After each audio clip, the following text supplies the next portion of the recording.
When my daughter-in-law became CEO of my late husband's company, she fired me at the dinner saying, "We're removing everything old and useless, including you, old dumb hag." Then my son walked in with 2 lawyers and said to me, "Hello, new boss." The words still echo in my mind like broken glass, each syllable cutting deeper than the last. Before we continue, comment where you're watching from and subscribe to the channel. We'd love to see how far our stories are reaching. I'm Susan Mitchell, 65 years old, and I never imagined that 4 decades of building something from nothing could be erased in a single evening. The company that my husband David and I started in our garage in 1983 had grown into Mitchell & Associates, a thriving consulting firm with over 200 employees. After David's heart attack 3 years ago, I thought I was protecting our legacy by transferring my shares to our son Robert. I kept my position as Vice President of Operations, believing that family loyalty would keep me safe. I was wrong. The annual company dinner was supposed to celebrate our best financial year ever. The Grandview Hotel's ballroom sparkled with crystal chandeliers, and our employees filled round tables draped in elegant navy linens. I had chosen my best dress for the occasion, a sophisticated charcoal suit that David always said made me look distinguished. As vice president, I was expected to give the opening remarks before dinner service began. Christina, my daughter-in-law, had been CEO for 8 months. Robert married her 2 years ago after a whirlwind romance that left the entire family breathless. She was everything I wasn't. Young, polished, with an MBA from an expensive university, and a smile that could charm investors from across the room. When David died, Robert was drowning in grief and completely unprepared to run the company. Christina stepped in seamlessly, making decisions with the confidence of someone born to leadership. At first, I was grateful for her help. The business was struggling without David's steady hand, and Christina's fresh perspective brought in new clients and streamlined our outdated processes. She modernized our technology, recruited talented young professionals, and transformed our stodgy image into something sleek and contemporary. When Robert suggested making her CEO, I supported the decision. After all, she was family now. The trouble began slowly, so gradually that I didn't recognize it as deliberate. Christina started scheduling important meetings when I was visiting clients or attending industry conferences. My input on major decisions was sought less frequently, then not at all. When I questioned some of her choices, she would smile sweetly and explain that the business world was evolving beyond my understanding. "Susan," she would say, her voice dripping with false patience, "you've done so much for this company, but maybe it's time to trust the next generation." My office was relocated twice, each time to a smaller space further from the executive suite. My assistant was reassigned to other departments. Projects I had managed for years were transferred to Christina's hand-picked team of recent graduates, who treated me with polite condescension. When I complained to Robert, he would brush off my concerns with the same phrase every time. "Mom, Christina knows what she's doing. You need to trust her vision." That evening at the company dinner, I should have sensed something was wrong when Christina asked me to wait backstage, instead of taking my usual seat at the head table. The ballroom buzzed with conversation and laughter as employees enjoyed their cocktails and appetizers.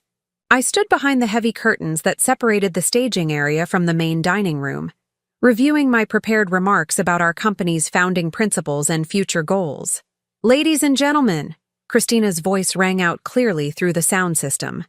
"Thank you all for joining us tonight as we celebrate another successful year at Mitchell & Associates." I frowned. She was supposed to introduce me first, let me give the opening remarks as I had done for the past 15 years. Through a gap in the curtains, I could see her standing at the podium, radiant in a red dress that probably cost more than most of our employees made in a month. Her blonde hair was swept into an elegant chignon, and her smile was perfect as camera flashes captured the moment for our company newsletter. "Tonight marks not just the end of a successful year, but the beginning of a new chapter in our company's evolution," she continued. "As we move forward into an increasingly competitive marketplace, we must be willing to make difficult decisions about our future direction." My stomach began to twist with unease. This wasn't the speech we had discussed. Christina had never mentioned any major announcements for tonight. I reached for my phone to text Robert, but before I could find his number, her next words stopped me cold. "Effective immediately, We will be restructuring our executive team to better serve our clients and shareholders. Some positions will be eliminated, others will be redesigned, and we will be bringing in fresh leadership to guide us through the challenges ahead. The room fell silent, except for the soft clink of silverware against china, as servers continued clearing appetizer plates. I could see confusion on the faces of several long-term employees who had worked with David and me since the early days. Margaret from accounting was frowning deeply, and Tom from our legal department had set down his wine glass and was leaning forward intently. One of the most difficult decisions we've had to make involves a position that has outlived its usefulness in our modern structure, Christina said, her voice taking on a harder edge. The role of Vice President of Operations was essential when we were a smaller family-run business, but as we've grown and professionalized our operations, this position has become redundant. My blood turned to ice. She couldn't be talking about my job. Not here, not like this. Not in front of everyone we had worked with for decades. I gripped the curtain so tightly that my knuckles went white, my prepared speech crumpling in my other hand. Some of you may be wondering about our former vice president, Susan Mitchell, Christina continued, and the way she emphasized former made my legs weak. While we appreciate her contributions during the company's early years, the time has come to move beyond outdated management styles and embrace the future. The cruelty in her tone was unmistakable now. Several employees were looking uncomfortable, shifting in their seats and exchanging worried glances. I could see Robert at the head table, but his expression was unreadable as he watched his wife dismantle my career in front of our entire company. "We're removing everything old and useless from our organization," Christina said with a cold smile that I had never seen before. "Including you, old dumb hag." The last words were delivered with such venom that they seemed to hang in the air like smoke. The ballroom erupted in shocked murmurs and uncomfortable silence as employees processed what they had just witnessed. I felt the ground shift beneath my feet, as if the very foundation of my world was crumbling away. But Christina wasn't finished. She gestured toward the entrance of the ballroom, where Robert appeared with two men in expensive suits carrying briefcases. I recognized them as corporate attorneys from the firm that handled our legal work. Robert's face was set in stone as he approached the podium, his eyes never meeting mine even though he must have known I was watching from behind the curtains. "Hello, new boss," he said into the microphone, his voice carrying clearly through the stunned silence. The words hit me like a physical blow. My own son, the child I had carried for 9 months, nursed through sleepless nights, and supported through every challenge of his life, had just publicly validated my humiliation. The boy who used to crawl into my lap when thunderstorms scared him, who had begged me to read him one more bedtime story, who had walked across the graduation stage and pointed to David and me in the crowd with pure joy on his face, that boy was gone. In his place stood a stranger who could watch his wife destroy his mother without lifting a finger to stop it. I stumbled backward from the curtains, my breathing shallow and my vision blurring with tears I refused to shed in front of them. The backstage area suddenly felt impossibly small, the walls closing in around me as the reality of my situation crashed down.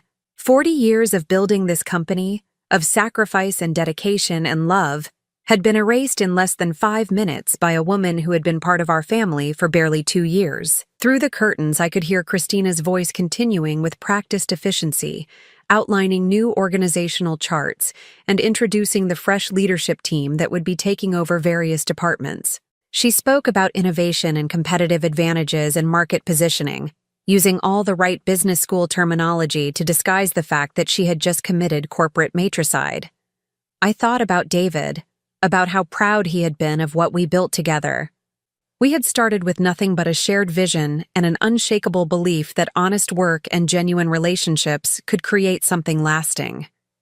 Now our life's work was being handed over to someone who saw it as nothing more than a stepping stone to her own ambitions. The sound of applause filtered through the curtains as Christina concluded her announcement. I could picture her accepting congratulations from the board members and key clients who had been invited to tonight's dinner. She would be gracious and humble, deflecting praise while subtly reinforcing her authority and vision for the company's future. I had 2 choices. I could walk out onto that stage and fight for my dignity in front of everyone, creating a scene that would become company legend for all the wrong reasons. Or I could slip out the service entrance, preserving what little dignity I had left while giving Christina exactly what she wanted. My silent, shameful retreat. The decision was made for me when I heard footsteps approaching the backstage area. I couldn't face Robert right now, couldn't bear to see the look of pity or worse, relief on his face. I gathered what remained of my composure, straightened my shoulders, and walked toward the service exit with my head held high. As I pushed through the heavy door that led to the hotel's loading dock, the cool October air hit my face like a slap. Behind me, the sounds of celebration continued as Mitchell & Associates moved forward into its new era without me. The woman who had co-founded the company, who had nurtured it through every crisis and celebrated every triumph, had been discarded like outdated equipment. But as I stood in that dimly lit alley, surrounded by dumpsters and delivery trucks, something shifted inside me. The initial shock was giving way to something else, something that felt like molten steel flowing through my veins. Christina thought she had won tonight, thought she had successfully eliminated the last obstacle to her complete control over my family's legacy. She had no idea what she had just unleashed. The silence in my house was deafening. 3 days had passed since the dinner, and I hadn't left my bedroom except to use the bathroom. The phone rang constantly. Reporters wanting statements about my retirement, former employees calling to offer condolences, board members attempting damage control. I let every call go to voicemail. My reflection in the bedroom mirror showed a woman I barely recognized. My silver hair was tangled and unwashed, my face pale and hollow.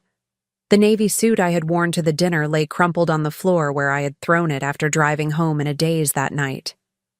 I couldn't bring myself to touch it, as if the fabric itself was contaminated with the memory of my humiliation. Robert had tried calling 17 times. I knew because I counted each missed call before deleting his voicemails without listening. I couldn't bear to hear his voice, couldn't stomach whatever justification he had prepared for betraying the woman who gave him life. The thought of his face at that podium, cold and distant as he called Christina his new boss, made my stomach churn with a mixture of grief and rage. On Thursday morning, my neighbor Helen knocked on the front door. I could see her through the bedroom window, holding a casserole dish and looking concerned. She knocked for nearly 5 minutes before giving up and leaving the dish on my doorstep. The kindness of the gesture only made me feel worse. Helen had been my friend for 15 years, but now I was too ashamed to face her. What do you say to someone when your own family has declared you worthless in front of 200 people? The worst part wasn't the public humiliation, though that cut deep enough. It was the betrayal of trust, the slow realization that everything I thought I knew about my relationship with Robert had been a carefully maintained illusion. How long had he been planning this? How many conversations had he and Christina shared about the problem of his mother? How many times had they laughed together about my outdated methods and stubborn resistance to change? I found myself replaying every interaction from the past year, searching for signs I had missed. The way Robert's calls became shorter and less frequent. The way he stopped asking for my advice on business decisions. The way he would exchange glances with Christina whenever I spoke during family dinners, as if they were sharing some private joke at my expense. The media coverage was brutal. The Business Journal ran a piece titled, "Mitchell & Associates Modernizes Leadership Structure," which made it sound like my departure was a natural evolution rather than a public execution. But the comments section told a different story. Former clients and industry contacts expressed shock at how my termination was handled. Several long-term employees had already resigned in protest, including Margaret from accounting, who had been with us for 12 years. Christina was handling the fallout with typical efficiency. She had scheduled individual meetings with key clients to reassure them about continuity of service. She issued a company-wide memo emphasizing the exciting opportunities that lay ahead under new leadership. She even sent a brief statement to the Business Journal expressing gratitude for my foundational contributions to the company's early success, as if I were some distant historical figure rather than a living, breathing woman who had been discarded like trash. By Friday, the isolation became unbearable. I forced myself to shower and put on clean clothes, though the simple act of getting dressed felt like climbing a mountain. My reflection looked marginally more human, but my eyes still held the hollow look of someone who had lost everything that mattered. I drove to David's grave for the first time since the anniversary of his death 6 months ago. Woodland Cemetery was quiet, except for the sound of lawn mowers in the distance. David's headstone was simple granite with his name, dates, and the inscription, "Beloved Husband and Father." No mention of his business accomplishments or the empire we had built together. Just the relationships that had defined his life. I sat on the cold ground beside his grave and finally allowed myself to cry. The tears came in waves, washing away 3 days of numbness and replacing it with raw, overwhelming grief. I cried for the company we had built together, for the son we had raised who had chosen his wife over his mother, for the future I had imagined that would never exist. I transferred my shares to him. I whispered to the headstone. I thought I was protecting what we built. I thought family meant something. The wind rustled through the oak trees overhead, and for a moment I could almost hear David's voice telling me everything would be all right. But David was gone, and I was facing this nightmare alone. When I finally stood to leave, my legs were stiff from sitting on the cold ground for over an hour. As I walked back to my car, I saw a familiar figure approaching from the parking area. Robert was walking slowly toward David's grave, his hands shoved deep in his coat pockets and his face etched with misery. Our eyes met across the cemetery path, and for a split second I saw a flash of the little boy he used to be, the child who had scraped his knee learning to ride a bicycle and had run to me for comfort, the teenager who had called me crying from summer camp because he was homesick, the young man who had hugged me so tightly at his father's funeral that I thought he might never let go, but then his expression hardened, and he looked away. He waited by a distant tree until I reached my car and drove away, avoiding any conversation that might force him to confront what he had done. That weekend, I discovered that Christina's systematic destruction of my role had been more thorough than I had realized. When I tried to access my company email account, I found that my passwords had been changed, my corporate credit cards had been canceled, the parking pass for the executive garage no longer worked, even my name had been removed from the company directory and website, as if 35 years of service had never happened. The personal belongings from my office were delivered to my house on Monday morning by a courier service. 3 cardboard boxes containing my diplomas, family photos, the crystal paperweight David had given me for our 20th wedding anniversary, and the small cactus plant I had kept on my windowsill for 10 years. Everything that had made that space mine was reduced to 3 boxes that fit easily in my front hallway. Inside the largest box, I found a formal letter from the company's Human Resources Department. The language was cold and legal, thanking me for my years of service and outlining the terms of my departure. My health insurance would continue through the end of the month. My company car needed to be returned by Friday. There was no mention of severance pay or pension benefits, which didn't surprise me. Christina was nothing if not thorough in her cruelty. That afternoon, my sister Janet called from Phoenix. She had seen the news coverage and wanted to check on me.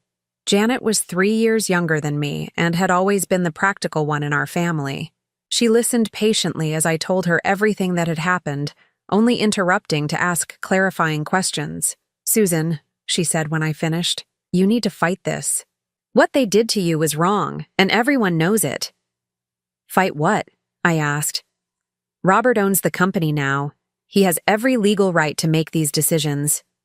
"Legal right isn't the same as moral right," Janet said firmly. "You built that company with David. You made Robert who he is today. The least he owes you is basic human decency. Christina has him completely under her spell," I said. "He can't see past her manipulation." Then maybe it's time someone opened his eyes. After we hung up, I sat in David's study surrounded by the boxes from my office. The room still smelled faintly of his cologne, and his reading glasses were still on the desk where he had left them 3 years ago. I had kept everything exactly as it was, turning the study into a shrine to our life together. On his desk was a framed photo from Robert's high school graduation. The 3 of us were standing together, Robert in his cap and gown between David and me. We all looked so happy, so certain that our family bond was unbreakable. David's arm was around my waist, and Robert was grinning with the confidence of a young man who knew he was loved unconditionally. Looking at that photo now, I realized that the family it depicted no longer existed. The woman in the picture had trusted too easily and loved too completely. She had believed that goodness and loyalty were enough to protect the things that mattered most. That woman had died at the company dinner 3 days ago, humiliated and discarded in front of everyone she had worked with for decades. But something else was being born in her place, something harder and more calculating, something that understood that sometimes love wasn't enough, and that family loyalty could be a weapon used against you by the people you trusted most. I opened the first box and began unpacking my belongings, but this time I wasn't wallowing in grief. I was planning. Christina thought she had eliminated the last obstacle to her complete control over the company. She thought the old woman was gone, disposed of as efficiently as outdated office equipment. She was about to learn that she had made a terrible mistake. The woman she had humiliated in front of 200 people wasn't just Robert's mother or David's widow. She was Susan Mitchell, co-founder of Mitchell & Associates, and she had 40 years of business experience that Christina's MBA couldn't match. The war for my family's legacy was just beginning, and Christina had no idea what kind of enemy she had just created. The first call came on Tuesday morning from Patricia Williams, our former director of client relations. Patricia had been with Mitchell & Associates for 8 years and was one of the most respected professionals in our industry. Her voice was tight with barely controlled anger when I answered the phone. "Susan, I need to talk to you about what's happening at the company," she said without preamble. "Can we meet somewhere private?" We arranged to meet at a small cafe downtown, far from the business district where we might encounter current employees. Patricia arrived looking exhausted. Dark circles under her eyes and her usually perfect hair pulled back in a messy ponytail. She had always been impeccably professional, so seeing her disheveled told me everything I needed to know about the state of things at the office. "She fired me yesterday," Patricia said as soon as we sat down.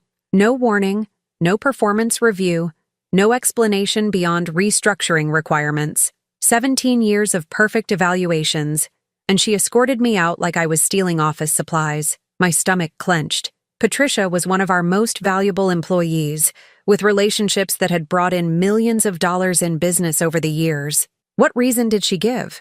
She said my client management style was too old-fashioned for their new corporate image. Patricia laughed bitterly. Apparently, building long-term relationships based on trust and personal service is outdated. The new approach focuses on volume and quick turnover. I had seen this pattern before in companies that prioritized short-term profits over sustainable growth. Christina was dismantling everything that had made Mitchell & Associates successful, replacing proven strategies with trendy approaches that looked good on paper but destroyed client loyalty. "It's not just me," Patricia continued. "She's been systematically removing anyone who worked closely with you or David. Tom from legal gave his notice last week rather than wait to be fired. Margaret from accounting was terminated on Friday. Even some of the younger employees are starting to look for other jobs because the atmosphere has become so toxic." I pulled out a small notebook and began writing down names. If Christina was conducting a purge of loyal employees, I needed to understand the scope of what she was doing. More importantly, I needed to document everything for future reference. "What about the clients?" I asked. "How are they responding to all these changes?" Patricia's expression darkened. "That's the worst part. Christina is making promises we can't keep, taking on projects outside our expertise, and pushing timelines that are completely unrealistic. The Hartwell account that you personally managed for 12 years, she's convinced them to expand their contract by 300%, but she has no idea how complex their requirements actually are."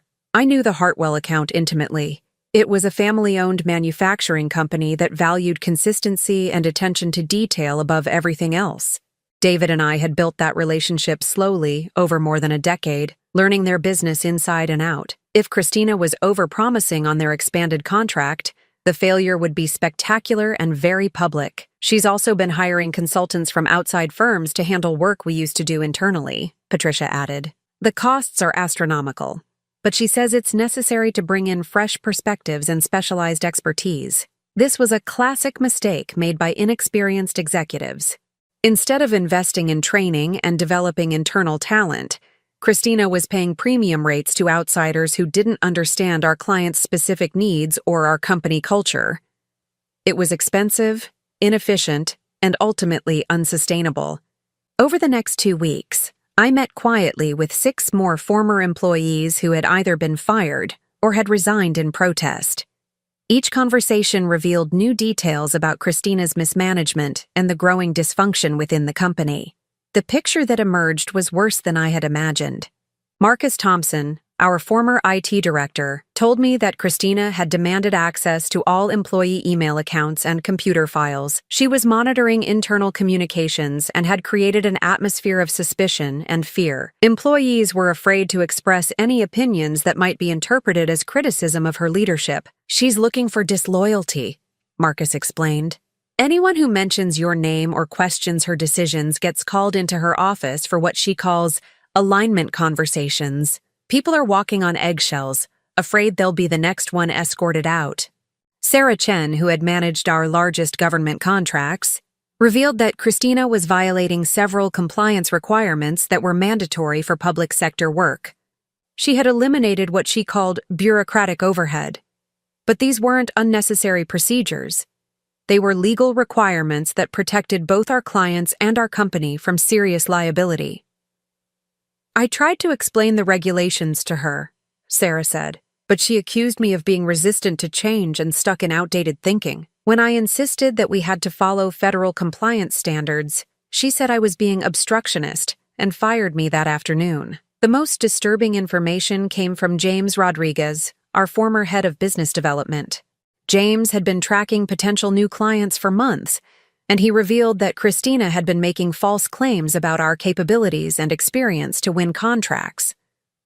She told the Morrison Group that we had extensive experience with international expansion, but we've never handled a project like that, James said. When I pointed out that we would need to hire additional staff and develop new expertise, she said we would figure it out as we went along. "That's not how professional consulting works, Susan.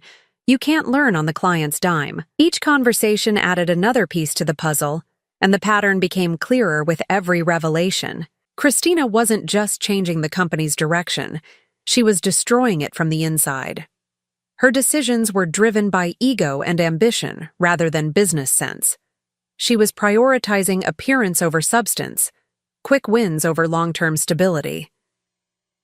I began keeping detailed files on everything I learned. Not because I had a specific plan yet, but because I understood that information would be my most valuable weapon when the time came to act. I documented dates, names, specific incidents, and potential consequences of Christina's decisions. I also began tracking the company's financial performance using publicly available information and insights from former employees who still had contacts inside the organization. The financial picture was particularly alarming. Christina had increased spending dramatically, while simultaneously alienating some of our most profitable long-term clients. She was burning through cash reserves that David and I had carefully built up over decades of conservative financial management.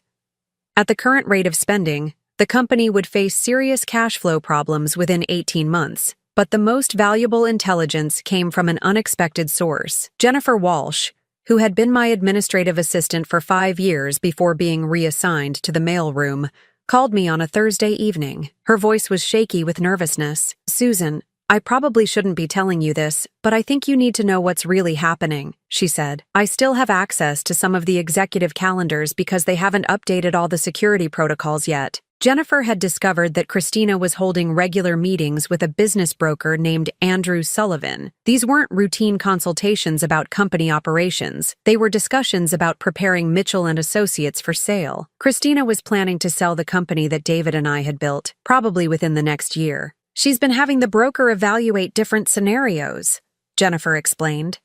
"They're discussing how to maximize the sale price by cutting costs and inflating revenue projections. That's why she's been firing experienced employees and taking on contracts we can't properly handle. She's trying to make the books look as attractive as possible for potential buyers." The revelation hit me like a physical blow. Christina wasn't just mismanaging the company. She was systematically preparing to sell it for her own financial gain. The purge of loyal employees, the risky contract expansions, the cost-cutting measures that compromised quality.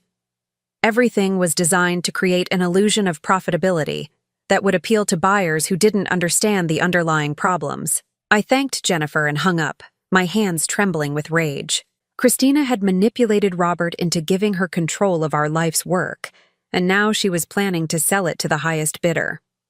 The company that David and I had nurtured from nothing, that employed hundreds of people and served clients who trusted us with their most important projects, was being treated like a commodity to be flipped for profit. That night, I sat in David's study reviewing all the information I had gathered over the past 3 weeks. The scope of Christina's deception was staggering.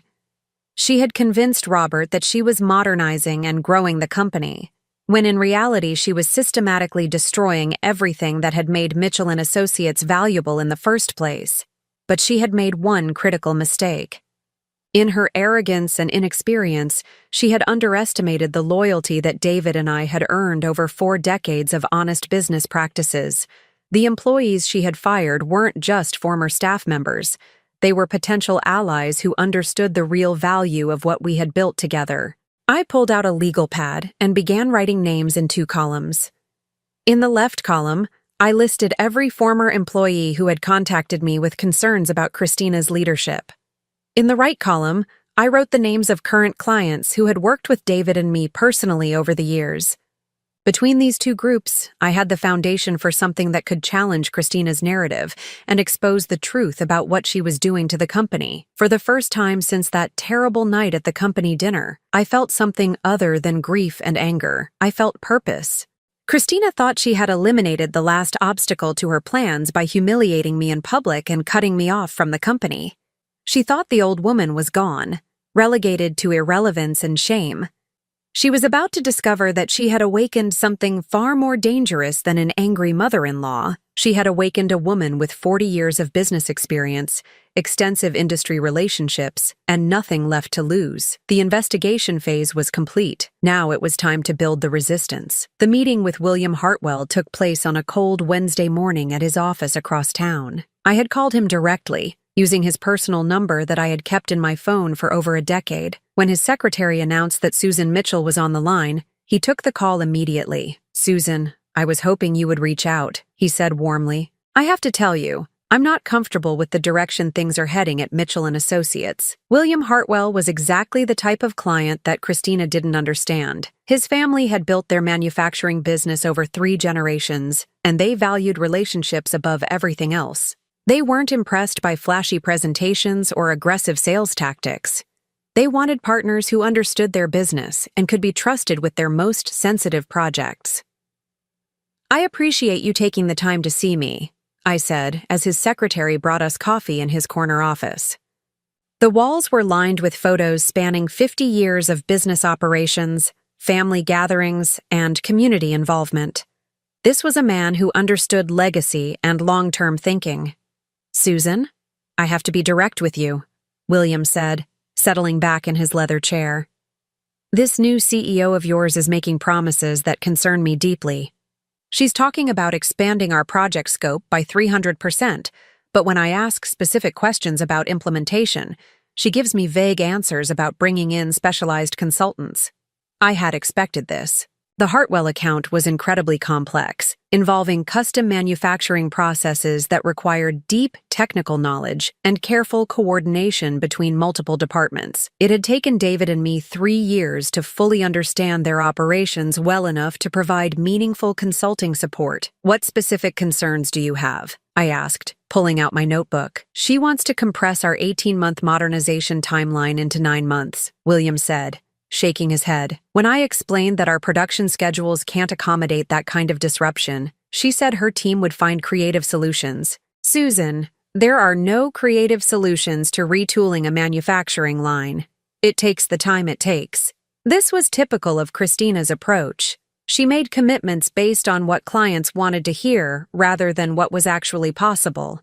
It was a strategy that might work in some industries, but manufacturing required precision and realistic planning. "There's something else," William continued, lowering his voice. "She's been asking questions about our financial projections and market position that seem outside the scope of our consulting agreement. It feels like she's gathering intelligence for some other purpose." My blood ran cold. If Christina was collecting sensitive business information from clients under false pretenses, She wasn't just mismanaging the company, she was potentially engaging in unethical conduct that could destroy our reputation permanently. "William, I need to ask you something confidential," I said. "Have you been approached by any business brokers or acquisition specialists in the past few months?" His eyebrows rose in surprise. "Actually, yes. A man named Andrew Sullivan called last month asking general questions about our consulting relationships and whether we would be interested in working with new firms if our current arrangements changed." I assumed it was just normal business development.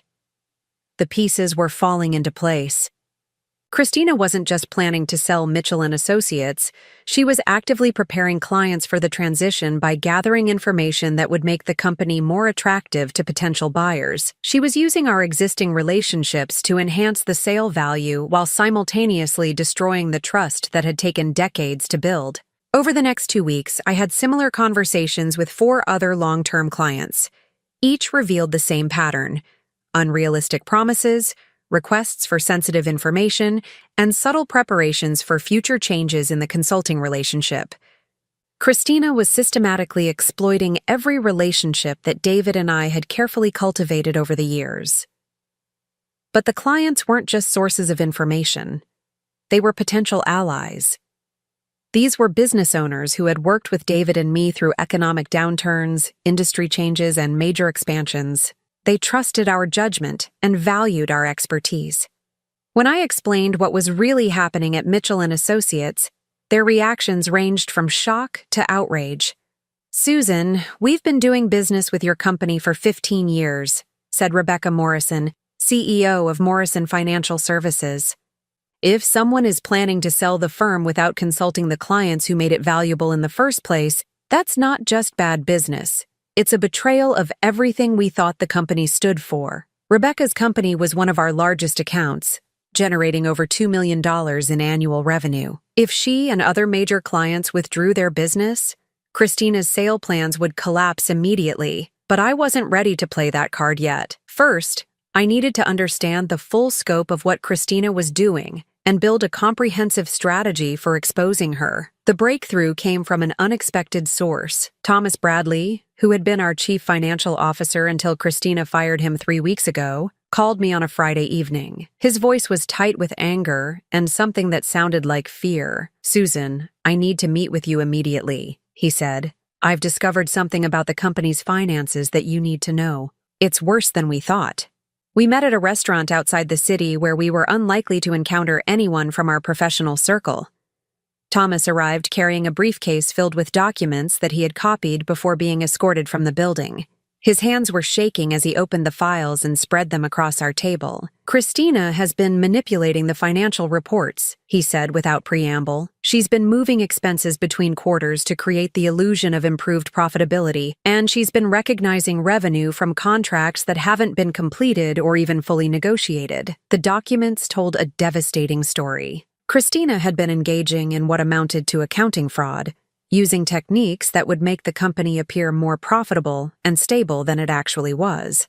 When potential buyers reviewed the books, they would see consistent growth and strong cash flow. They wouldn't realize that the numbers were artificially inflated through questionable accounting practices. "It gets worse," Thomas continued, pulling out another set of papers. "She's been borrowing against the company's credit lines to fund her expansion plans, but she's not reporting these liabilities accurately. The actual debt load is nearly double what appears on the official statements." I studied the numbers, my accounting background helping me understand the implications. Christina had essentially been running a shell game with the company's finances, moving money around to hide problems while creating an appearance of success. It was sophisticated enough to fool casual observers, but would never survive a detailed audit by experienced financial professionals. "Why are you showing me this?" I asked, though I suspected I knew the answer. "Because what she's doing is illegal," Thomas said flatly. "When this comes to light, and it will come to light, people are going to go to prison.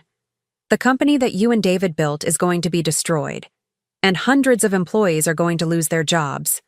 I can't let that happen without at least trying to warn someone who might be able to stop it." Thomas was risking his own career by sharing this information with me. If Christina discovered that he had copied financial documents before leaving, she could pursue legal action against him. But like many of the employees who had built their careers at Mitchell and Associates, he felt a loyalty to the company that transcended his personal safety. "What do you think I should do with this information?" I asked. "I think you should take it to the state attorney general's office," he said. "Financial fraud at this level is a criminal matter, not just a business dispute. Christina needs to be stopped before she destroys everything." I took copies of all the documents Thomas had brought, promising to consider his advice carefully. But as I drove home that night, I realized that involving criminal prosecutors would be a nuclear option that could destroy the company even if it stopped Christina.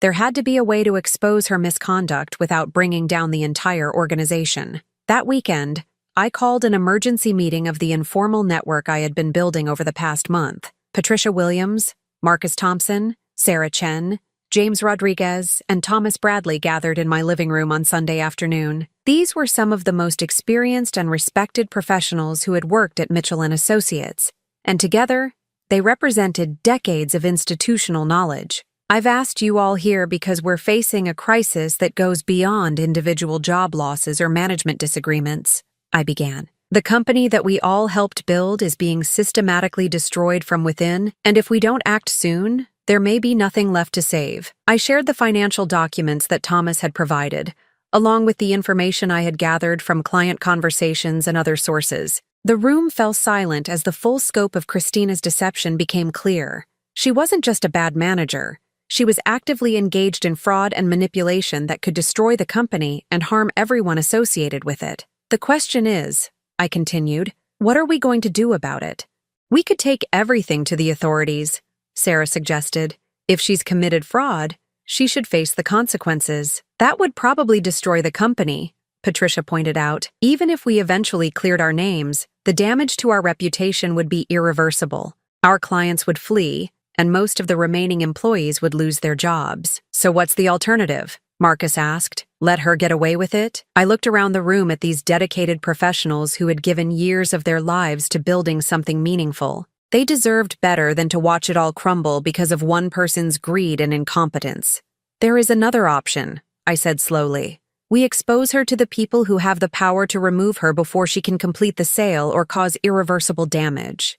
"You mean the board of directors?" James asked. "I mean Robert," I said. "He's the majority shareholder, and ultimately he's the only person who can stop this. If we can show him irrefutable evidence of what Christina is doing, he'll have to act." The room was quiet for a long moment as everyone processed the implications. Confronting Robert meant forcing him to choose between his wife and the company his parents had built. It meant shattering whatever illusions he had about Christina's competence and honesty. It meant destroying his marriage to save his family's legacy. "Susan," Patricia said gently, "are you prepared for the possibility that he might choose to protect Christina rather than face the truth?"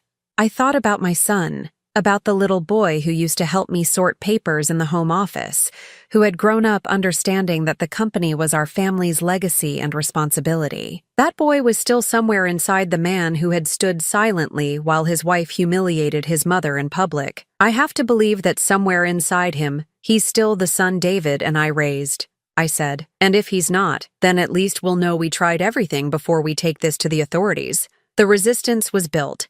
The evidence was gathered. Now came the most difficult part of all, confronting the son who had betrayed me and forcing him to see the truth about the woman he had chosen over his own mother. I called Robert on Tuesday morning, my voice steady despite the pounding of my heart. 3 weeks had passed since our encounter at the cemetery, and I knew he had been avoiding my calls. This time, I left a message that he couldn't ignore. "Robert, this is your mother. I need to see you today about the company. There are things you need to know about Christina's management that affect the future of everything your father and I built. I'll be at the office at 2 o'clock. You can choose to see me, or you can choose to remain ignorant while she destroys our family's legacy." I arrived at Mitchell and Associates 15 minutes early, carrying a briefcase filled with documents that would shatter Robert's world. The receptionist, a young woman I didn't recognize, looked confused when I announced myself. Clearly, Christina had instructed the staff that I was persona non grata. "I'm here to see Robert Mitchell," I said calmly. "He's expecting me." The girl made a nervous phone call, speaking in hushed tones before hanging up and directing me to wait in the small conference room near the entrance.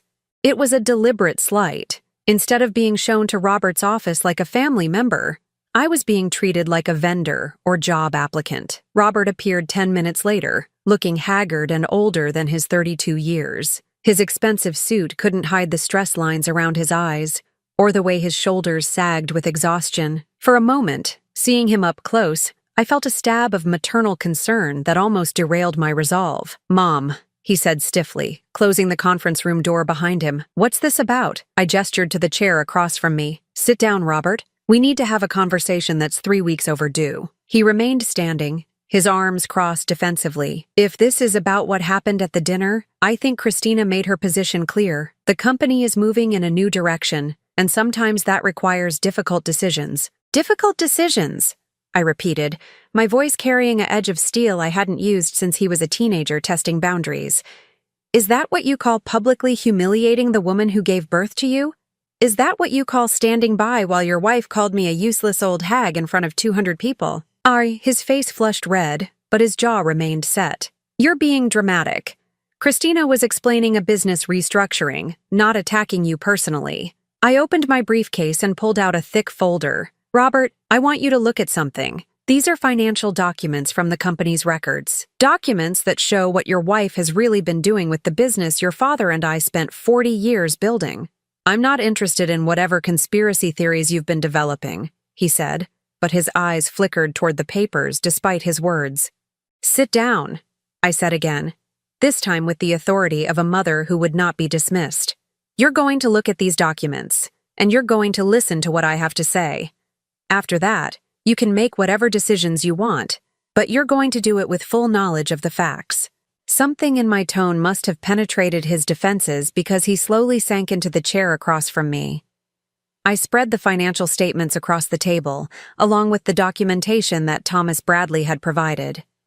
"These are the official quarterly reports that Christina has been submitting to the board," I said, pointing to one set of documents.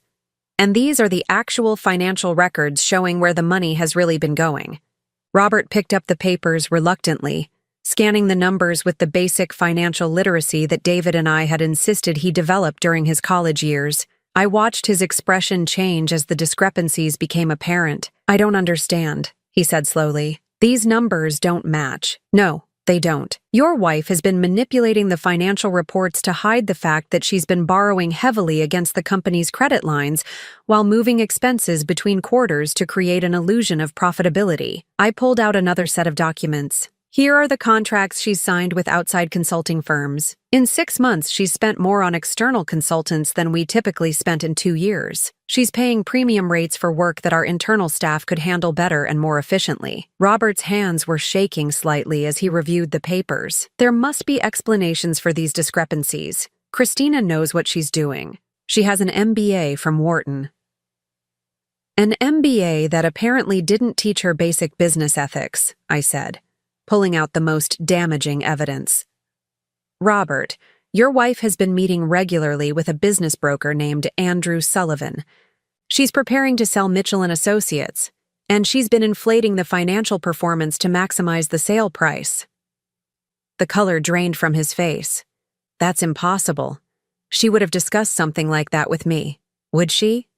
When was the last time Christina consulted you about a major business decision? When was the last time she asked for your input on anything significant?" He was quiet for a long moment, and I could see him reviewing recent conversations and interactions. The truth was dawning on him slowly, painfully. "She's been telling me that the company was performing better than ever," he said in a voice barely above a whisper. "She said the changes she was making were necessary to compete in the modern marketplace. The changes she's making are destroying everything your father and I built," I said. "She's fired or driven away our most experienced employees. She's made unrealistic promises to long-term clients.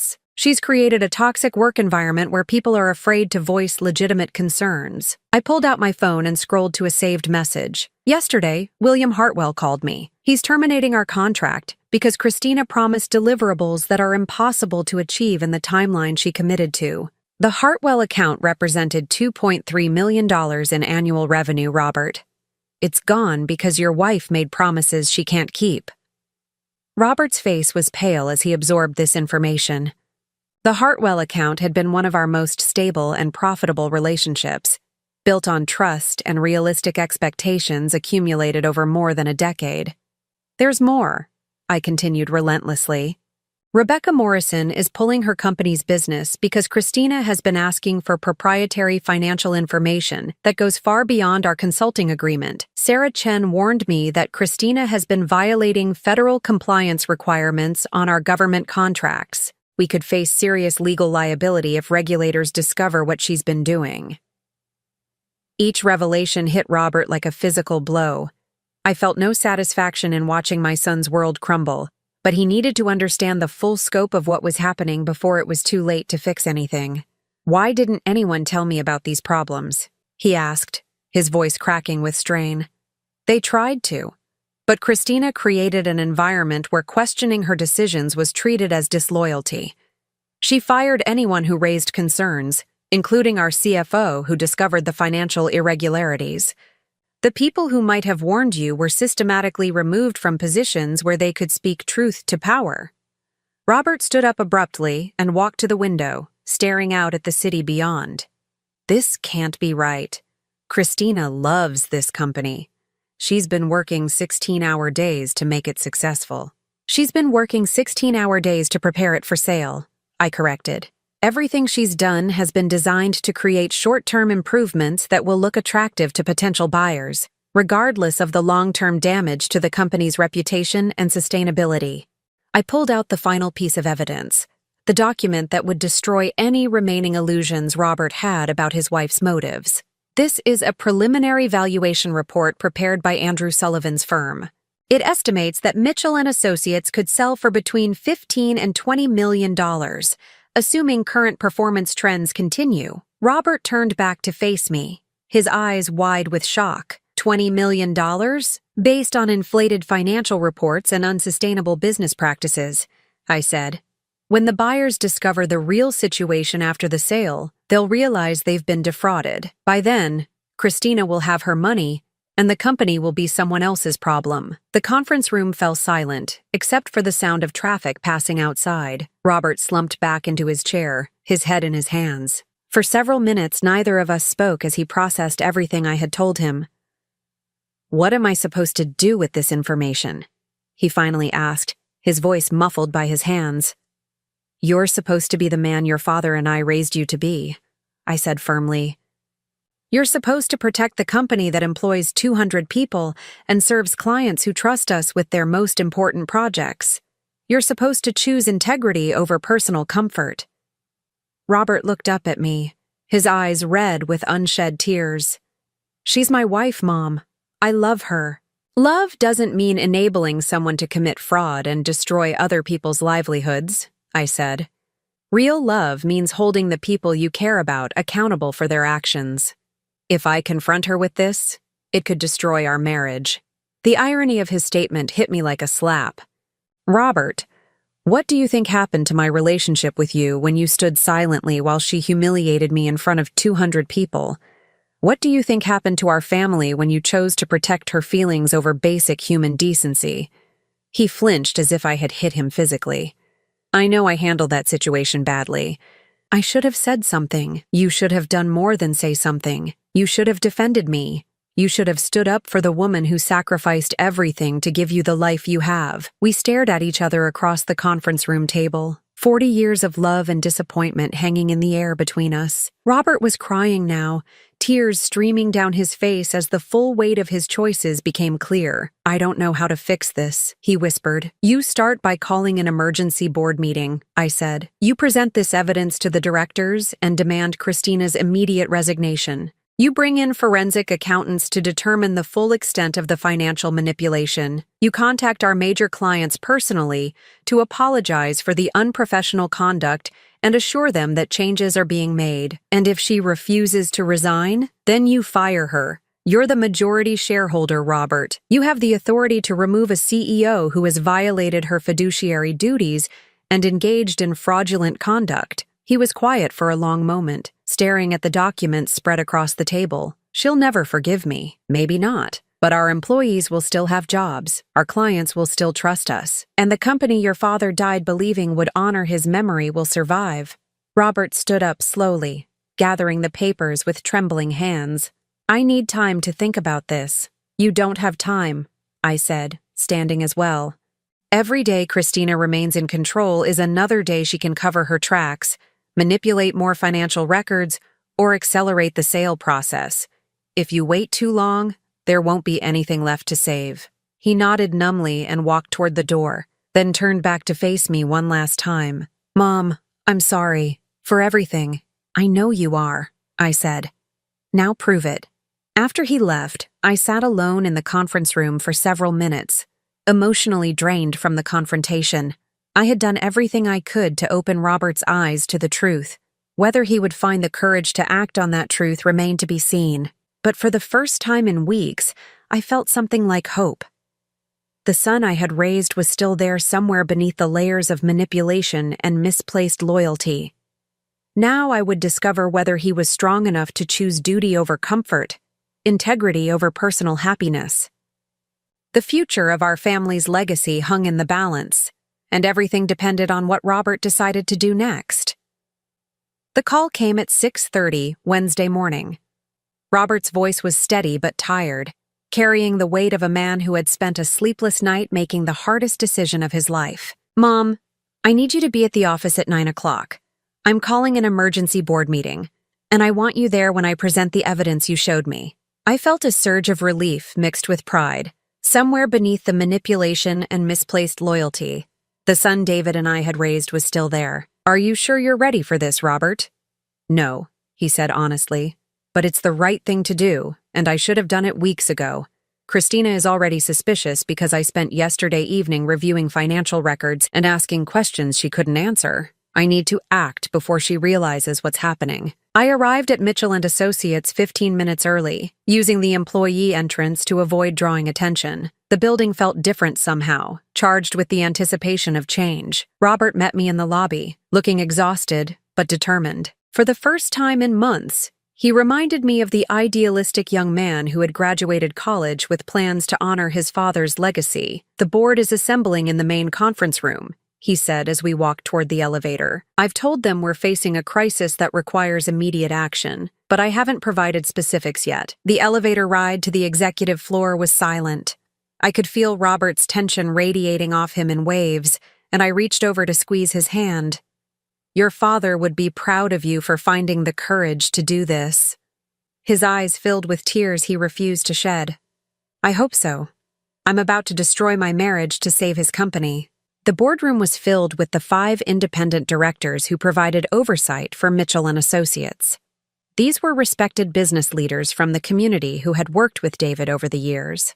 They looked confused and concerned as Robert and I entered together, carrying briefcases full of evidence. "Ladies and gentlemen," Robert began, his voice stronger than I expected, "I've called this emergency meeting because I've discovered serious irregularities in the company's management and financial reporting.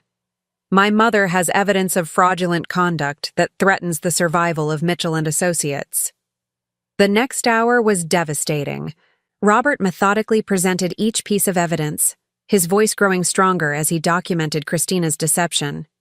The board members' expressions shifted from confusion to shock to outrage as the scope of the fraud became clear. Patricia Williams, whom I had secretly contacted the night before, arrived halfway through the presentation carrying additional documentation. She had spent years working with our clients and could speak authoritatively about the damage Christina's mismanagement was causing to our professional relationships. "The Morrison account terminated their contract yesterday," Patricia reported. "Rebecca Morrison told me she could no longer trust a company that made promises it couldn't keep and demanded proprietary information beyond the scope of our agreement." Thomas Bradley presented the financial analysis showing how Christina had manipulated quarterly reports to hide mounting debts and declining performance. The numbers were damning, revealing a pattern of deception that could have resulted in criminal charges if it had continued unchecked. When the presentation concluded, the boardroom fell silent. Finally, Harold Brennan, who had served on the board since David and I founded the company, spoke for everyone. "Robert, This evidence shows clear violations of fiduciary duty and potentially criminal fraud. We have no choice but to demand Christina's immediate resignation and begin damage control measures to protect the company and our remaining clients. I agree, Robert said quietly. I'm prepared to terminate her employment immediately and assume direct control of operations until we can implement proper oversight procedures. That's when the conference room door burst open and Christina walked in, her face flushed with anger and her eyes blazing. She had clearly been listening outside, and her carefully maintained facade had finally cracked completely. "This is absolutely outrageous," she said, her voice shrill with panic. "You people are staging a coup based on lies and manipulation by a bitter old woman who can't accept that her time is over." The board members stared at her in shock. Even in crisis, they expected professional conduct from the CEO of the company. Christina's public meltdown was destroying whatever credibility she might have had left. "Christina," Robert said quietly, "you need to leave this meeting. The board is conducting official business." "Official business?" She laughed bitterly. "You mean character assassination orchestrated by your psychotic mother who can't stand that I'm more successful than she ever was." The insult hung in the air like poison. Several board members shifted uncomfortably, clearly appalled by Christina's unprofessional conduct, but I felt something else entirely. A cold satisfaction that she was destroying herself more thoroughly than I ever could have. "Ms. Mitchell," Harold Brennan said formally, "we have reviewed extensive evidence of financial irregularities and mismanagement during your tenure as CEO. The board is prepared to vote on your immediate termination." Christina's expression shifted from anger to desperation as she realized the gravity of her situation. "Robert, you can't let them do this. I'm your wife. I love you. Everything I've done has been for us, for our future." Robert stood slowly, his face pale but resolute. "Christina, you lied to me about the company's financial condition. You've been planning to sell my family's legacy without consulting me. You've destroyed relationships with clients who trusted us for decades. That's not love. That's betrayal. I was trying to build something bigger," she said, tears streaming down her face. "The company was stagnating under old-fashioned management. I was modernizing it, making it more profitable. You were committing fraud," Thomas Bradley said bluntly. "The financial statements you've been submitting are false. The contracts you've signed are based on capabilities we don't have. You've created a house of cards that would have collapsed the moment any buyer conducted proper due diligence." Christina turned to me, her mask of civility finally gone completely. "This is all your fault, you vindictive old bitch. You can't stand that Robert chose me over you, so you've been plotting to destroy me since the day we got married." The words should have hurt, but instead I felt only pity for this woman who had thrown away everything for short-term gain and personal ambition. "Christina, I didn't destroy you. You destroyed yourself the moment you decided that fraud and deception were acceptable business practices. All in favor of terminating Christina Mitchell as CEO of Mitchell & Associates, effective immediately," Harold Brennan said formally. The vote was unanimous. Christina stared at the raised hands in disbelief, then turned back to Robert with one final desperate appeal. "Robert, please, don't let them do this to us. We can work through whatever problems exist.